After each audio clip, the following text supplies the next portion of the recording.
আমার বন্ধুদের অনুরোধে অনেক দিন পর আজকে আবার শর্টস ভিডিও আপলোড করছি।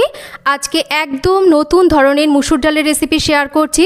ভিজিয়ে নেওয়া মুসুর ডালের মধ্যে পেঁয়াজ কুচি, আদা কুচি, লঙ্কা, তার সাথে টমেটো, লবণ, হলুদ, অল্প করে একটু ধনের গুঁড়ো দিয়ে মেখে নেব।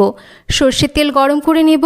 এবার লম্বা করে কেটে নেওয়া আলুকে একটু লাল করে ভেজে তুলে নিচ্ছি। কিছুটা তেল কমিয়ে নেব, তেলটা পরে ব্যবহার করব।